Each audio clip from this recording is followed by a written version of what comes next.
Here's a couple problems to warm you up and to prepare you for your first quiz in Unit 4. So let's go ahead and take a look at these two problems to make sure that you feel comfortable with the ideas that we've been talking about so far. So number one, it gives us an acceleration function. It says a of t is equal to 3. Okay, the acceleration is equal to 3. And then it also gives us a velocity at 2, which they said was 8. And it gives us a position at 2, which is equal to 14. So it's giving us an acceleration function because this is in respect to t. It's giving the value of the velocity at a certain time, and it's giving us the value of a position at a certain time. And it's asking us to find a function that represents the position of a particle. So we are given acceleration. How do we get from acceleration to position? This is opposite of what we've done in the past. We are going from acceleration to position, so we are taking the antiderivative. Actually, we're going to end up taking the antiderivative twice, because the antiderivative of acceleration is velocity, and then the antiderivative of velocity is position. So let's go ahead and take the antiderivative of this. Notice that this function is just a constant function. So we would say if acceleration is equal to 3, we would say the velocity function is going to be the antiderivative of that. So the antiderivative of 3 is just 3t. And then remember, we have to add a constant. We have to add a constant because we don't know the vertical shift on this function. The constant could be anything, and the derivative would still end up being 3 here. So now that I have my velocity function, I want to figure out what c is before I get to my position function. So I'm going to go ahead and plug in this velocity. We know when t equals 2, the velocity is 8. So I'm going to plug that into my velocity equation. That's going to say 8 equals 3 times 2 plus c. And so 8 equals 6 plus c. Therefore, c equals 2. And now we know what our velocity looks like. Our velocity function is 3t plus 2. Now from here, we want to figure out our position function. So we have to take an antiderivative of this. So we would say the antiderivative, x of t, is equal to, remember to take an antiderivative, you have to add 1 to the exponent, so that would be t to the second. And then we take our coefficient, 3, and divide it by our new exponent, so it would be 3 halves. And then plus the antiderivative of 2 is 2t. And then again, we want to add a constant.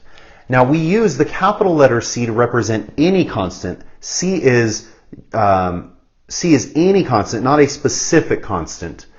So capital C in both cases will work.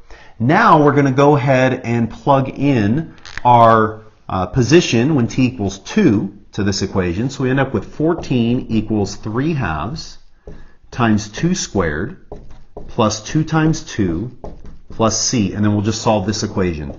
So 2 squared is 4. 4 times 3 halves is 6. And then 2 times 2 is 4. So we end up with 14 equals 10 plus c. And so c equals 4. C is 4 for our position equation. And as a final answer, we could say that position is equal to 3 halves t squared plus 2 times t plus 4. And that is the equation of the position of a particle given that information up there. What you might want to do as you go along, it's always a good idea, is to take the derivatives to make sure it matches what you started with. If I take the derivative of x of t, I get velocity. So here I would get 3t plus 2, which is exactly my velocity. And then if I take the derivative of that, I would end up just getting 3, which is my acceleration function. So it's always a good idea to be checking your work as you go along. For number 2, it gives us a function. Let me write it down here so I don't mess it up. It says, it gives us that f of x is equal to 1/3 x cubed plus 9 over 2 x squared plus 18x. And it is asking for us to find any of our relative extrema and also when the function is increasing and when the function is decreasing. So we can figure out when the function is increasing and decreasing pretty easily. We're just looking for when the derivative is positive or negative for that. Remember, to find out relative extrema, we can use what's called a first derivative test. We are looking to see if the function is continuous, and this function is continuous, then relative extrema occur when the derivative changes signs. So we need to look for when the derivative changes signs, or we could be looking at endpoints as well, but in this case, it didn't give us an interval, so there are no endpoints. So the first step in finding a relative extrema is to understand that this function is continuous, so we can then take the derivative. And so when we take the derivative here, we end up with x squared plus 9x plus 18. And then I'm going to go ahead and factor this. It's always a good idea once you take your derivative, you don't have to take your second derivative, to factor. So we'd end up with x plus 3 times x plus 6. And then we have to look for relative extrema. So we have to identify our critical points. I'm going to say this, I've said it a lot, I'm going to keep saying it. Critical points are when f prime is equal to 0, when f prime does not exist, and at endpoints. There are no endpoints in this case. F prime always exists because f prime is a parabola. So the only possible critical points we can have are when f prime is equal to 0. So we'll set f prime equal to 0 and solve that equation. So that is when x equals -6 and -3. So now we're going to list our critical points. Now in this case, the only critical points we have are those two. But sometimes we'll have other critical points like endpoints or when the derivative does not exist. So we would want to list them separately than just the solutions of when the equation is equal to 0. From here, we're going to set up our number line.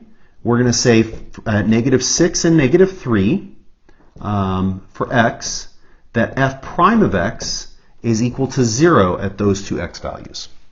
And then we're going to check the signs of the derivative within each of these intervals. So I'm going to pick numbers that are less than -6.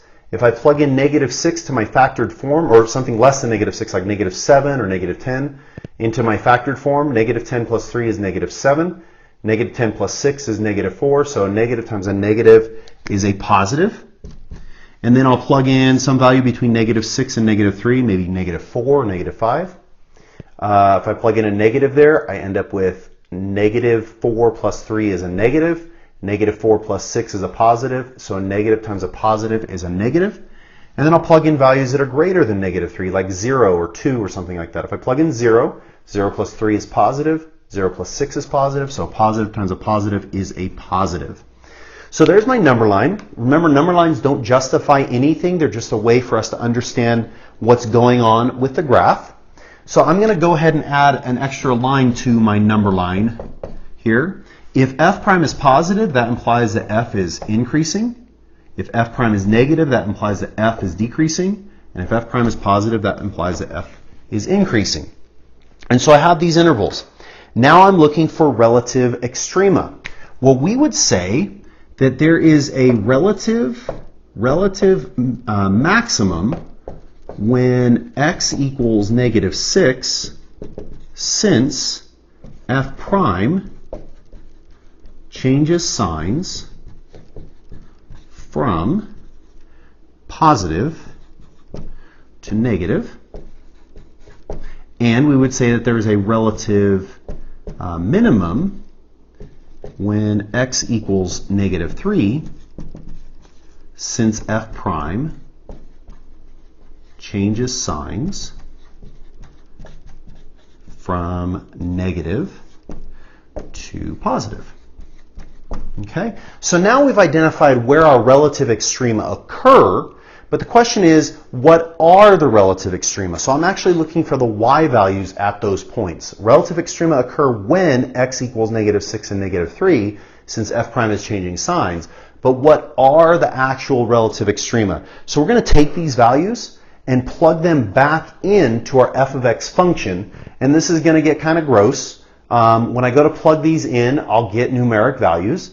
I'm not going to spend the time actually plugging them in, but we would say that the relative maximum, let's see, relative max is f of -6. So we would just plug in -6 and get the numeric value. Now this would not suffice for an answer. We would want to plug in -6 and get the number, but I don't want to do that right now. And then we would say the relative minimum is f of -3, whatever that numeric value is. So the extrema occur when x equals these values. The extrema are the y values. Okay? And then the last part of this question, it said identify when the function is increasing and decreasing. So I'm kind of running out of room here, but let me go ahead and add that to what we have going on. We would say that f is increasing over the interval -∞ less than x less than or equal to -6 and -3 less than or equal to x less than infinity, since f prime is positive over these intervals. Okay, so that's when f is increasing. I'm really running out of room here. And then we would say f is decreasing. F is decreasing over the interval -6 less than or equal to x less than or equal to -3, since f prime is negative over this interval. All right. So that answers number 2 pretty in depth. Make sure when you are solving these types of problems or figuring out extrema or increasing, decreasing, that you're using words to justify what you're doing, not just a number line, not just doing a bunch of checking for points. This does not count for justification. So I hope that warms you up. I hope that gets you ready for your quiz. Good luck. Have fun. It's only math. And if you get a low score, then hey, you just got more to learn, and that's a good thing too.